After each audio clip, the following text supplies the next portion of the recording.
باب نمبر 7 دی silent thought. چلو فرض کر لیتے ہیں کہ تم ٹھیک ہو۔ مان لیا کہ میں سست دماغ، بچکانہ ذہن اور نصف عقل ہوں۔ یہ بھی فرض کر لیتے ہیں کہ میں کبھی گولف کا اچھا کھلاڑی نہیں بنوں گا، یا جدید ٹیکنالوجی کو سمجھ نہیں پاؤں گا، یا نہیں بن پاؤں گا پائلٹ۔ کیا ان باتوں سے تمہیں یہ حق حاصل ہو جاتا ہے کہ تم میری زندگی پر قابض ہو جاؤ؟ اگر میں کوئی اور ہوتا، اگر تم کوئی اور ہوتے، تو ہم دوست ہو سکتے تھے، ہم اعتراف کر سکتے تھے کہ ہم کتنے احمق ہیں، شائل جیسے شائلاک جیسے بیوقوف۔ لیکن کیا بیوقوف دل نہیں رکھتے؟ انہیں روزگار کی ضرورت نہیں ہوتی؟ ان کی آنکھیں آنسوؤں سے نہیں بھرتی؟ نامعلوم۔ لاہور شہر میں اس وقت سحر طلوع ہو رہی تھی۔ ڈی او پی کی شان سے کھڑی مغرور عمارت روشنیوں میں نہائی ہوئی تھی۔ اندر باہر ہر طرف روشنیوں کا سما تھا، لیکن گراؤنڈ فلور اور اس کے اوپر کے سارے فلورز میں کوئی موجود نہیں تھا۔ سب لوگ بیسمنٹ میں بنی مسجد کے ہال میں موجود تھے۔ جنہوں نے نماز پڑھنی تھی وہ پڑھ کر فارغ ہو چکے تھے، اور اب چائے کا دور چل رہا تھا۔ لیکن روحان سکندر سامنے ٹیبل پر پڑا 5واں کپ کافی کا اٹھا رہا تھا۔ زینب اندر ہی اندر کڑ رہی تھی کہ کیوں اپنے باس کے لیے کافی بنا کر لے آتی ہے۔ اس وقت وہ نماز ہال نہیں بلکہ کمبائن اسٹڈی روم لگ رہا تھا، جہاں ہر جگہ جیسے مشینیں کام کر رہی ہوں۔ کوئی لیپ ٹاپ کی اسکرین کو گھور رہا ہے تو کسی کے ہاتھ کی پیڈ پر تیز تیز چل رہے ہیں۔ کوئی فائلز تھامے ان کی روح گردانی کرنے میں مصروف تھا تو کوئی ڈسکشن میں مصروف تھا۔ وہ سب رات سے وہاں تھے کیونکہ روحان چاہتا تھا کہ وہ پچھلے مہینے میں ہوئے تمام کاموں پر ایک رپورٹ بنا کر غور کر لے، اور آنے والے پروجیکٹس کے ساتھ ساتھ اپنے کیسز کے بارے میں بھی ڈسکس کر لے۔ روحان اس وقت ثناء اللہ کے ٹیبل پر موجود تھا اور اس کے ہاتھ میں ایک فائل تھی جس پر وہ سنجیدگی سے بھویں جوڑے فکر مندی سے تک رہا تھا۔ کافی کا مگ ٹیبل پر رکھا اور ثناء اللہ سے کہا، تمہارا کام صرف لوگوں کو اسکل سکھانا ہے، نہ کہ ان کی جاب کے مسائل حل کرنا۔ اب اسکوپ نہ ہونے کا بہانہ بنا کر گھر بیٹھنے سے اسکوپ نہیں بن جاتا، خود کو فیلڈ میں اتارنا پڑتا ہے، خود کو اسکوپ بنانا خود پڑتا ہے۔ ان کھوئے کے مینڈکوں سے کہو کل تمہارے آفس آئیں، میں ان سے بات کرتا ہوں۔ سر پر پی کیپ پہنے، کالے رنگ کی شرٹ کے آستین موڑے ہوئے، نیلی جینز میں آج اس کا حلیہ عام سا تھا، اور جس وجہ سے خاص لگ رہا تھا وہ اس کے نئے فریم کا کالے رنگ کا چشمہ تھا۔ ٹیبل پر جھکے ہوئے ثناء اللہ سے کہہ رہا تھا کہ جب زینب پیچھے سے آئی اور خاموشی سے اس کا بھرا ہوا مگ اٹھا کر مڑ گئی، ہاں زینب، تم نے اس میں کافی بینز کم ڈالے ہیں، خیریت ہے؟ جاؤ دوبارہ بنا کر لاؤ، اس نے مصروف سے انداز میں زینب سے کہا، جیسے وہ بتا رہا ہو کہ میری چاروں اطراف میں نظریں ہیں۔ سر آپ ایسا کریں، کافی کا نشہ چھوڑ کر سگریٹ پینا شروع کر دیں، وہ جلدی اثر کرتا ہے، وہ تنک کر بولی۔ تم نے ٹرائی کیا ہوا ہے؟ وہ سادگی سے پوچھ رہا تھا۔ اوہ، کیا کہہ رہے ہیں، لڑکیاں کیوں سگریٹ پینے لگی؟ کافی بنا کر لاؤ پھر بتاتا ہوں۔ شاباش جاؤ والے انداز میں اس نے ہاتھ سے اشارہ کیا۔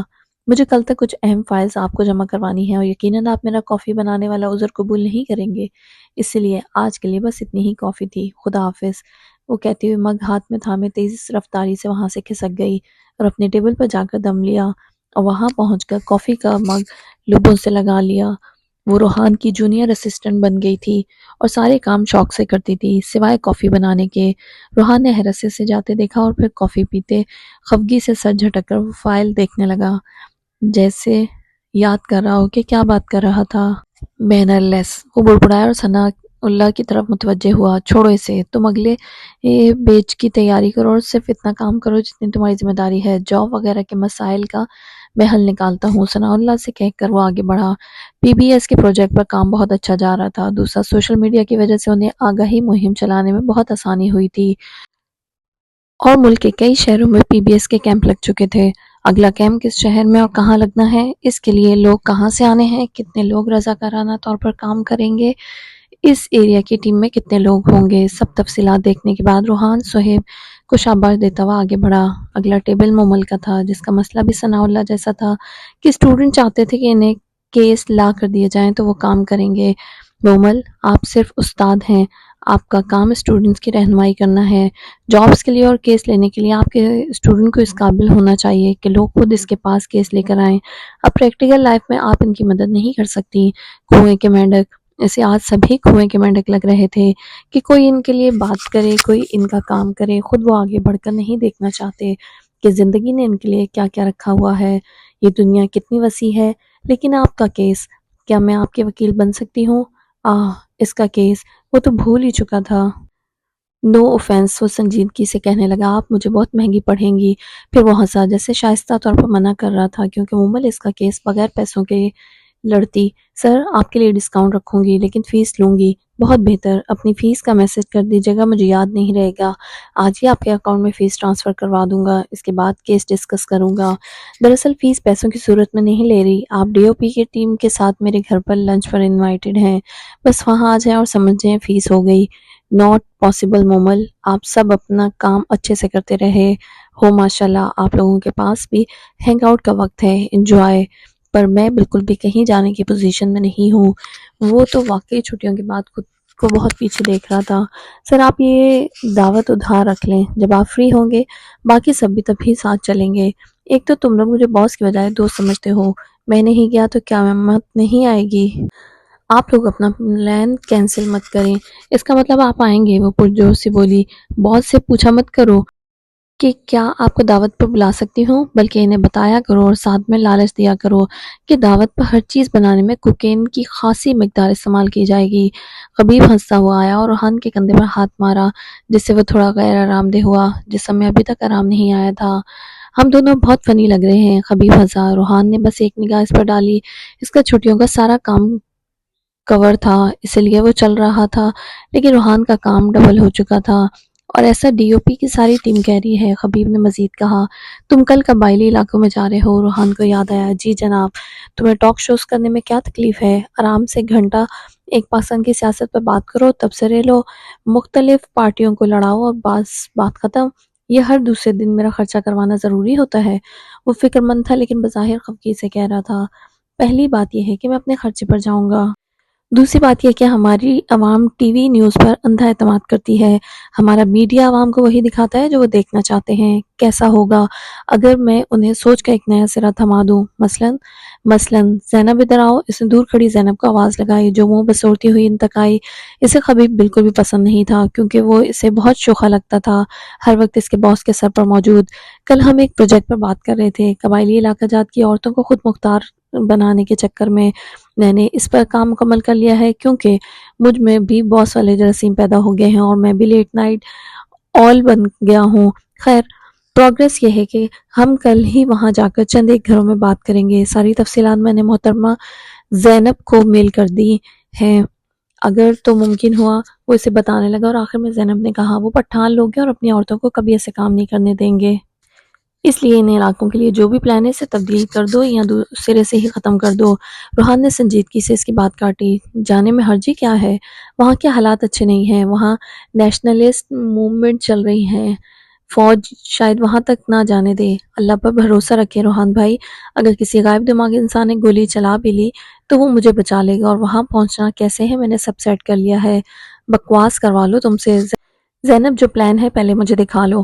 اس نے خبیب کو اگنور کر کے زینب سے کہا۔ زینب بس یس باز کرتے وہاں سے چلی گئی۔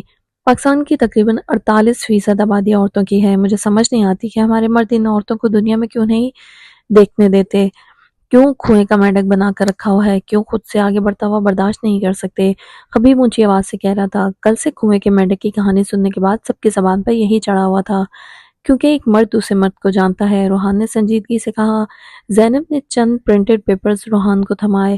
سب مرد بغیرت تو نہیں ہوتے روحان سر، ہمیں اپنی ماں بہنوں کی عزت کی پرواہ ہے تو باہر کی عورت کی اس سے زیادہ پرواہ ہے۔ ہم میں کچھ لوگ اچھے بھی ہیں جو راہ چلتی عورت کو بری نظر سے نہیں بلکہ عزت کی نگاہ سے دیکھتے ہیں۔ بس کچھ مرد یہی چاہتے ہیں کہ باہر کا مرد اس کے گھر کی عورت کی پرواہ نہ کرے، گندی نظر سے نہیں دیکھتا تو عزت سے بھی مت دیکھے۔ Now cancel your plan. ہاتھ میں تھامے پیپرز خبیب کو تھماتا ہوا آگے بڑھ گیا۔ آپ ڈرپوک نہیں ہیں سر، بس میرے لیے فکر مند ہے، میں ایک کوشش تو ضرور کروں گا، اس نے روحان کی پشت گھورتے ہوئے عزم سے کہا۔ یہاں کوئی فلم چل رہی تھی، عاشق کی آواز نے ماحول میں چھائی خاموشی کو توڑا۔ وہ آگے آتے ہوئے لیپ ٹاپ کی اسکرین کو دیکھتے ہوئے پوچھ رہی تھی۔ نور بھی آگے آ گئی۔ ایان کرسی سے اٹھا اور سلائیڈنگ ونڈو کھول کر باہر ٹیریس پر چلا گیا۔ اسے تازہ ہوا کی شدید ضرورت تھی، دل کو آکسیجن کی کمی محسوس ہو رہی تھی۔ اسے کیا ہوا؟ آشی اب لیپ ٹاپ کو غور سے دیکھ رہی تھی کہ اگر واقعی فلم تھی تو اس کا نام نوٹ کر لے۔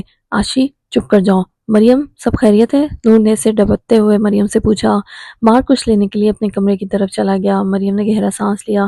مجھے کچھ بھی سمجھ میں نہیں آیا کہ ادھر کیا ہوا ہے۔ پھر اس نے شروع سے آخر تک ساری بات بتا دی۔ نور کے چہرے پر حیرت تھی۔ کیا فوجی ایسے بھی مشنز ہینڈل کرتے ہیں؟ کیا پاکستان میں دھماکہ ہوا ہے یا فوجی آپریشن؟ وہ حیرت سے پوچھ رہی تھی۔ مریم کا جواب ابھی راستے میں تھا کہ اس نے اقبال عالم کو بھی کال لگا کر یہی سوال پوچھا۔ انہوں نے صاف انکار کیا اور نیوز چینل بھی لگا لیا، لیکن پاکستان میں ایسا کچھ بھی نہیں ہوا تھا۔ اس نے غلط فہمی کا کہہ کر کال بند کی تو آشی پوچھ رہی تھی، اس کا مطلب ایان سکندر فوج کے کام نہیں آ سکا؟ نور کا دل زور کا دھڑکا۔ ایسا نہیں ہو سکتا، وہ ایان کو کامیاب دیکھنا چاہتی تھی۔ کیوں؟ اس کا جواب اسے معلوم نہیں تھا۔ اس نے کوشش کی تھی، مریم نے آہستگی سے کہا، لیکن دل سے کام نہیں کیا۔ آشی ہنوز ایسے کہہ رہی تھی۔ تم تو چپ کرو آشی، نور نے خفگی سے اسے کہا اور اس کی طرف چلے گی جہاں ایان گیا تھا۔ سلائیڈنگ ڈور کے باہر پودے رکھے ہوئے تھے جو وہاں سے منظر میں جان ڈال رہے تھے۔ نور نے شیشے کے دروازے پر دائیں ہاتھ کی 2 انگلیوں کی پشت سے نوک کیا تو ایان نے گردن گھما کر اس کی طرف دیکھا۔ وہ ریلنگ کے اوپر جھکا ہوا تھا، جیسے آنکھ سے نکلنے والے ہر آنسو کو سیدھا زمین پر گرنے کا راستہ دے رہا ہو۔ آجو فجر، اس کا لہجہ کسی بھی جذبے سے عاری تھا۔ کیا ہوا ہے؟ وہ چلتی ہوئی سے قدرے فاصلے پر جا کھڑی ہوئی۔ پتہ نہیں، لگتا ہے دل ٹوٹا ہے۔ اور کس نے توڑا ہے؟ ایان سکندر نے۔ اب ایان سکندر کی کیا سزا ہے؟ وہ چلنا میں خاموش رہا۔ دل میں ایک ٹیس سی اٹھی تھی، لیکن نور فجر کو جواب چاہیے تھا۔ اس کی وردی اس سے واپس لے لی جائے گی۔ کیا کوئی دوسرا راستہ نہیں نکل سکتا؟ ایان سکندر کو دوسرا موقع کوئی بھی نہیں دیتا فجر۔ نور خاموش ہو گئی۔ وہ ریلنگ کے ساتھ ٹیک لگائے ایان کی بائیں جانب کھڑی ہو گئی اور ایان سامنے والی بلڈنگ کے شیشوں کو دیکھے جا رہا تھا۔ اس کا چہرہ ابھی تک سرخ اور رنجیدہ سا تھا۔ تم تو اپنی پوری کوشش کر چکے ہو نا؟ ایان کو اداس دیکھ کر نہ جانے کی اسے تکلیف ہوئی تھی۔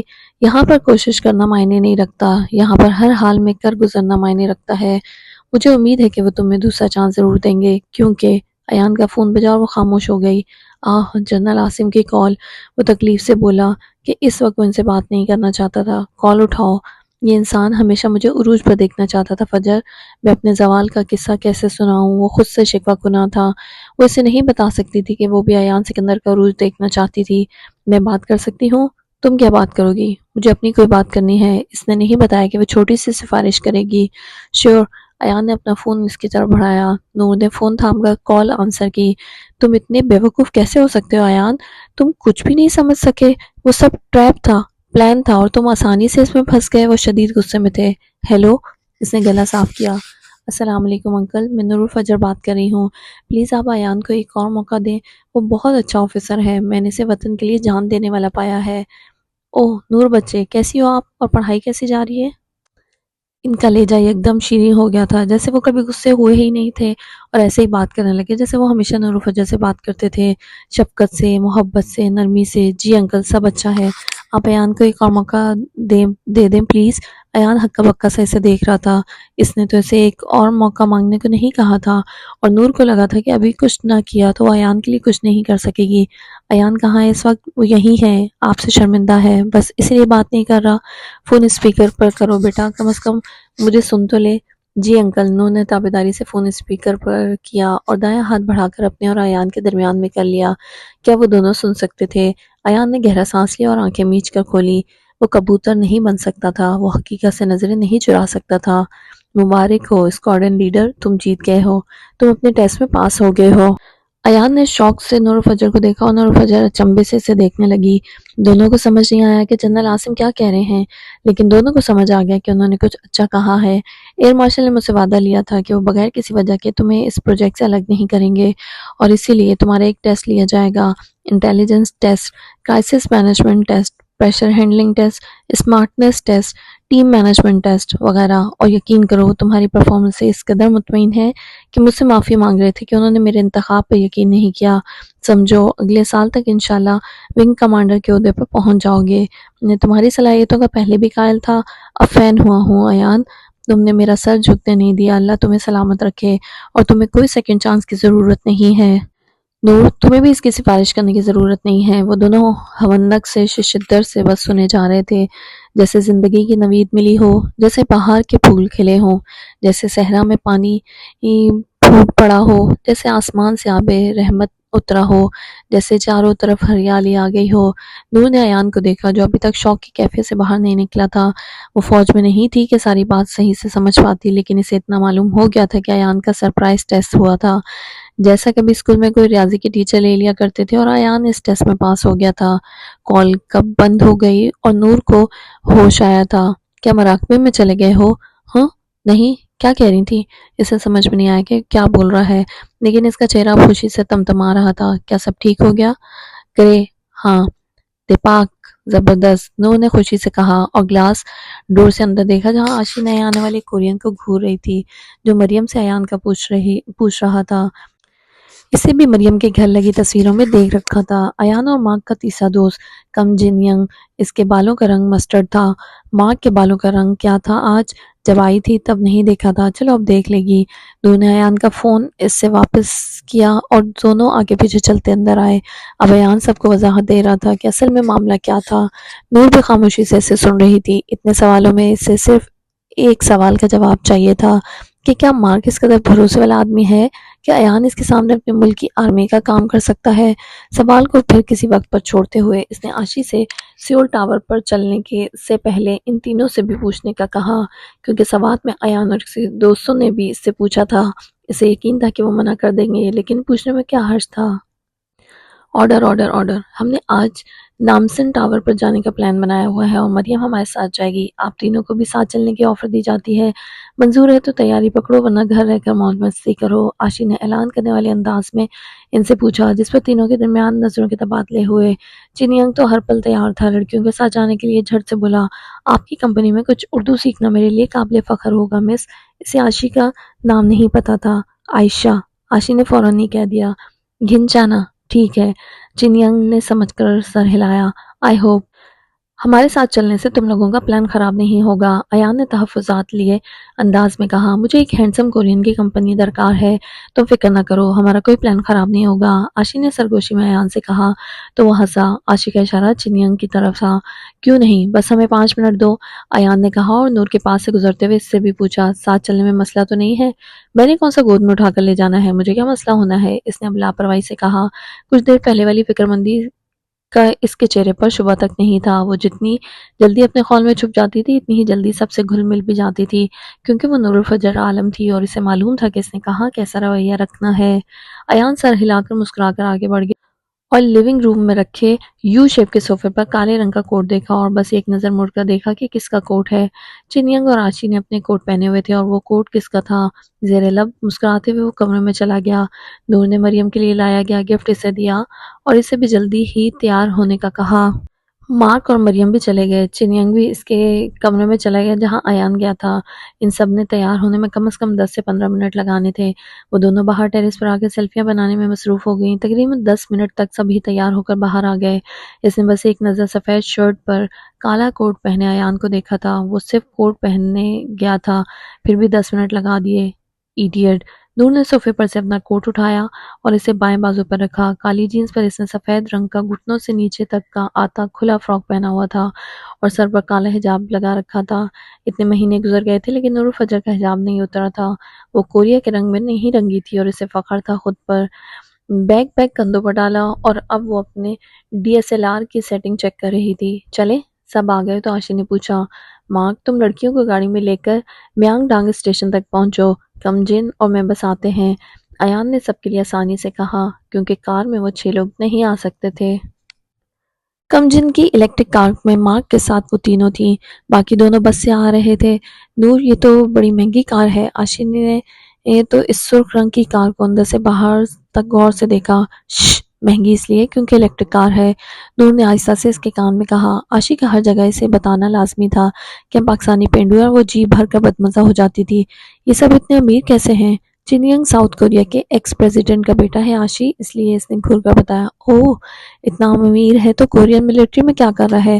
آشی نے حیرت سے پوچھا، کیونکہ اسے علم تھا کہ پاکستان کی طرح کوریا میں کسی کو فوج میں جانے کا اتنا شوق نہیں تھا۔ یہ لوگ اپنی زندگی اپنے حساب سے عیش و عشرت میں گزارنا چاہتے ہیں، اس بارے میں تو مارک ہی بتا سکتا ہے۔ نور نے مارک کو بھی گفتگو میں گھسیٹا۔ آج مارک کے بال ہلکے بھورے رنگ میں تھے اور اس کورین پر بھلے لگ رہے تھے۔ ہمارے یہ ہنگل میں ملٹری کو کم از کم 2 سال سرو کرنا ہر فرد کے لیے ضروری ہے، جسے ہر حال میں پورا کرنا ہوتا ہے، یعنی مینڈیٹری ملٹری ٹریننگ۔ تم لوگوں کو پتہ ہی ہوگا چند سال پہلے ہی کے پاپ کورین سٹارز کے لیے یہ اصول بدلا گیا ہے، ورنہ ہر 18 سے 28 سال کے شخص کے لیے ملٹری ٹریننگ اہم ہے اور ہر حال میں لینی پڑتی ہے۔ مارکس سے کورین میں سوال پوچھا تو اس نے بتایا۔ اس سے کیا فائدہ ہوتا ہے؟ آشی نے بیچ میں ہی سوال کیا۔ یہ 1957 سے ہمارے قانون کا حصہ ہے اور تب سے اسے فالو کیا جا رہا ہے۔ ہاں، وقتاً فوقتاً کسی کو اس ٹریننگ سے چھوٹ بھی مل جاتی ہے اگر وہ ملک کی اکنامی کو بہتر بنانے کے لیے کوئی کام کر رہا ہو یا کوئی انٹرنیشنل گیمز وغیرہ کے کھلاڑی ہو۔ اس کے علاوہ کوریا کے سر پر جو نیوکلیئر وار کا خطرہ منڈلا رہا ہے، اس کے بارے میں لوگ واقف ہو جاتے ہیں اور ان کے دلوں میں ساؤتھ کوریا کی محبت زیادہ ہو جاتی ہے۔ نارتھ کوریا کے ساتھ ہم بھی اب تک حالات جنگ میں ہیں۔ ان سے ہمیں خطرہ ہے، اس لیے دوسری جنگ عظیم اور کورین وار کے بعد سے امریکہ ہمارے ساتھ کھڑا ہوا ہے اور اس کی کئی بیسز ہمارے ملک میں ہیں۔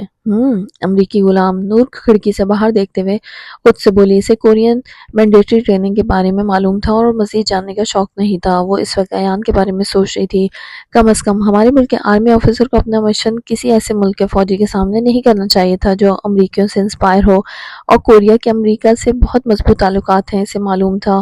اوہ، تو تم لوگ اس ٹریننگ سے ڈسپلن میں رہتے ہو اور ضرورت کے وقت کام پڑنے پر اس ٹریننگ کو اپنے کام میں لا سکتے ہو۔ ویسے نارتھ کوریا کے ساتھ تم لوگ جنگ ختم نہیں کر سکتے؟ متحدہ کوریا بن جائے گا؟ آشی نے مارک سے پوچھا تو وہ ہنسا۔ ایسا ممکن ہو سکتا اگر کوئی بڑی جنگ ہو اور لاکھوں لوگ مارے جائیں۔ فی الحال تو حالات ایسے ہیں کہ وہ کہتے ہیں کہ ہم اصل کوریا کے لوگ ہیں اور یہاں کے لوگ کہتے ہیں کہ یہ اصل کوریا کے لوگ ہیں۔ متحدہ ہونے والے آپشن پر کوئی غور نہیں کرتا۔ سو سیڈ۔ ویسے مارک، تمہاری اور ایان کی دوستی کیسے ہوئی؟ نور نے افسوس کرنے کے بعد پوچھا۔ اسے کوریا کے اندرونی مسائل جاننے کے بارے میں کوئی شوق نہیں تھا۔ 3 سال پہلے امریکہ میں ہم ملے تھے۔ شروع میں کوئی خاص بات چیت نہیں تھی، لیکن جب ایان UAF کے پروجیکٹ سے جڑا تب سے وہ میرا اور چنینگ کا جگری یار بن گیا ہے۔ آئی مسٹ سے، ایان کے ملنے سے پہلے پاکستانیوں کا امیج میری نظر میں بہت خراب تھا۔ جب کسی پاکستانی سے ملتا تھا ایک ہی خوف رہتا تھا کہ یہ دہشت گردوں کے ملک سے ہیں۔ پھر میرا خیال بدلا، میں نے اور چنینگ نے نئے سرے سے پاکستان کی تاریخیں پڑھی، پھر ہمیں معلوم پڑا عام پاکستانیوں کی کوئی غلطی ہی نہیں ہے، یہ سب غلطیاں دوسرے ممالک کے باہمی تعلقات کی ہیں کہ پاکستان پر جنگ مسلط کی جاتی ہے۔ پر انڈیا سے نہ جانے تم لوگوں کو کیا مسئلہ ہے؟ ہر جنگ پاکستان کی کی ہوئی ہے۔ وہ فیئر سا تجزیہ دے رہا تھا۔ میں نے صرف ایان کے بارے میں پوچھا تھا۔ نور نے اسے یاد دلایا، کیونکہ انڈیا سے اس کا بھی اللہ واسطے کا بیر تھا اپنے کشمیر کی وجہ سے۔ ایان اچھے وقتوں میں بننے والا ایک مخلص انسان دوست ہے اور میں اس کی دوستی کی قدر کرتا ہوں۔ کبھی اس کی زندگی پر نظر ڈالوں تو خاصا بے وقوف لگتا ہے، لیکن وہ کہتا ہے لوگوں کی نظروں میں بے وقوف ہی بنے رہنا چاہتا ہوں۔ اس سے جناب کی انرجی ضائع نہیں ہوگی اور وہ اپنے کام پر فوکس رہے گا۔ مریم ایان کی وجہ سے تمہاری زندگی میں آئی، تم نے انکار کیوں نہیں کیا؟ مریم جیسی لڑکی کے لیے انکار کرنا تو شاید ساری زندگی پچھتاتا۔ اللہ کے ہر کام میں کوئی نہ کوئی مصلحت ہوتی ہے۔ تم واقعی مسلمان ہو؟ ڈونٹ ٹیل می کہ ابھی تک تم مجھے عیسائی سمجھ رہی تھی۔ نہیں، میں تمہیں ایتھیسٹ سمجھتی تھی۔ چھوٹی سی تم ہو اور باتیں کتنی خطرناک کرتی ہو، اگلے کی دل دھڑکنے کی سپیڈ بڑھا دیتی ہو، مارک نے کہا تو وہ ہنسی۔ تم ڈر گئے؟ مریم تو کہتی ہے بڑے بہادر ہو۔ نور، مریم نے گردن موڑ کے اسے گھورا۔ اوکے، میں مارک کو کچھ نہیں بتا رہی کہ مریم اس کے ساتھ کتنا خوش ہے۔ نور کی بات پر مارک بھی ہنسا۔ مریم میری ایسی تعریف نہیں کر سکتی، نور فجر لکھوا لو۔ وہ کہنے لگی تھی کہ میرا نام تو ٹھیک سے لیا کرو، لیکن گاڑی رک گئی اور وہ منزل تک پہنچ گئے۔ سیول ٹاور کا دوسرا نام نامسن ٹاور بھی ہے، جسے این ٹاور کے نام سے بھی جانا جاتا ہے، اور یہ سیول کا دوسرا بلند ترین سیاحتی مقام ہے جو سمندر کی سطح سے 400 میٹر بلند ہے۔ یہ ٹاور 1971 میں نامسن کے پہاڑوں کے درمیان میں بنایا گیا تھا، جو کوریا میں سب سے زیادہ وزٹ کیا جانے والا سیاحتی مقام ہے۔ یہاں سیاح بیک وقت 2 مختلف نظاروں سے لطف اندوز ہو سکتے ہیں۔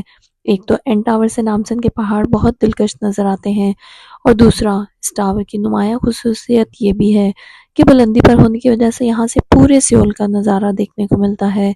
یہاں سے سیول بہت چھوٹا اور پہنچ سے دور نظر آتا ہے۔ سیول کی بڑی بڑی بلڈنگز جو زمین پر کھڑے ہونے سے آسمان سے بادلوں میں چھپتی ہوئی نظر آتی تھیں، یہاں سے ان کا اینڈ پوائنٹ بہت آسانی سے دیکھا جا سکتا ہے۔ رات کے وقت یہ ٹاور روشنی میں ڈوب جاتا تھا اور اس کی خوبصورتی کو چار چاند لگ جاتے تھے۔ دور سے اس ٹاور کو دیکھتے ہوئے ایسا محسوس ہوتا ہے جیسے وہ صرف دیکھنے کے لیے کوئی یادگار ہے، اور اس کا اوپر والا مینار اس طرز میں تھا جیسے کوئی میزائل ہے جو دیکھنے میں بہت چھوٹا اور ایک ہی نظر آتا تھا، لیکن اس کے اندر دنیا سموئی ہوئی تھی۔ نامسن ٹاور تک جانے کے 3 طریقے ہیں: کیبل کار، بس اور پیدل چلنا۔ اگر بس کا استعمال کیا جائے تو وہ ٹاور تک بہت لیٹ پہنچتی ہے۔ اگر آپ پھرتیلے ہیں اور چل کر جا سکتے ہیں تو آپ کو وہاں چل کر جانا پڑے گا۔ اس کا فائدہ یہ ہے کہ آپ ساتھ ساتھ قدرتی نظاروں کو انجوائے کرتے ہوئے جائیں گے، اور 5000 کے قریب سیڑھیاں چڑھنا آپ کو مشکل نہیں لگے گا۔ اور تیسرا اور سب سے آسان طریقہ کیبل کار کا ہے، جس سے آپ جلد ٹاور تک پہنچ سکتے ہیں۔ چونکہ ان لوگوں کا کافی وقت ضائع ہو چکا تھا اور یہاں پہنچنے تک دوپہر ہو چکی تھی، اس لیے وہ کیبل کار کے ذریعے ہی جانا چاہتے تھے۔ واپسی پر وہ چلنے کے بارے میں سوچ سکتے تھے۔ ٹکٹس کم جن نے لے لیے تھے، اور یہ ان لوگوں کی خوش قسمتی تھی کہ اس وقت رش کم تھا اور انہیں ٹکٹس آسانی سے مل گئے تھے، ورنہ وہاں پر آن لائن ٹکٹس کی بکنگ کی جاتی تھی، کیونکہ سیول ٹاور کوریا میں سب سے بڑا ٹورسٹ اٹریکشن اسپاٹ ہے۔ ایلیویٹر سے آنے کے بجائے ان لوگوں نے سیڑھیوں سے جانا آسان سمجھا، کیونکہ صرف 3 فلور تھے اور ایلیویٹر کے باہر بوڑھے لوگ کافی تعداد میں کھڑے تھے۔ عاشی اور مریم باتیں کر رہی تھیں، لیکن وہ خاموشی سے ان کے ساتھ چل رہی تھی، لیکن وہ خوش تھی کہ اتنی بزی روٹین سے نکل کر آؤٹنگ پر آ گئی ہے، کیونکہ مسلسل کام بہت ہی تھکا دینے والی چیز ہے۔ وہ لوگ کیبل کار میں چڑھے اور وہ آگے بڑھ گئی۔ ایان کافی دیر سے نوٹ کر رہا تھا، نور فجر سب کے ساتھ ہونے کے باوجود وہاں نہیں تھی۔ اس کا کیمرہ بھی اس وقت عاشی کے پاس تھا جو تصویریں لے رہی تھی۔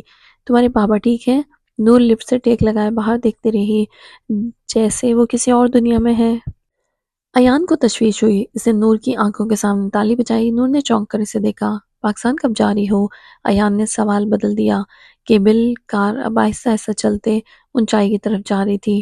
نور فجر نیچے نظر آتے سب سرخ اور نارنجی درختوں کو دیکھ رہی تھی۔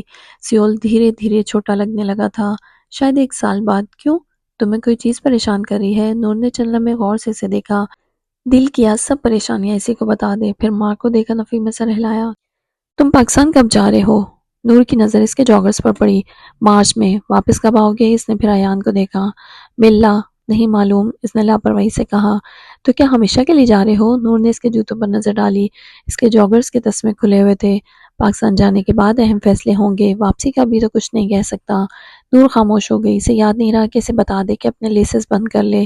مریم عاشی سے کہہ رہی تھی، تمہیں ایک بات بتاؤں، پہلے مجھے چائنیز، کورین اور جاپنیز لوگوں میں فرق نہیں پتہ چلتا تھا، اب کافی حد تک میں ان سب میں فرق کر پاتی ہوں، جیسے ان کے کپڑے، میک اپ، رہن سہن وغیرہ سے۔ لو بتاؤ، تم بھی میری طرح پینڈو ہو؟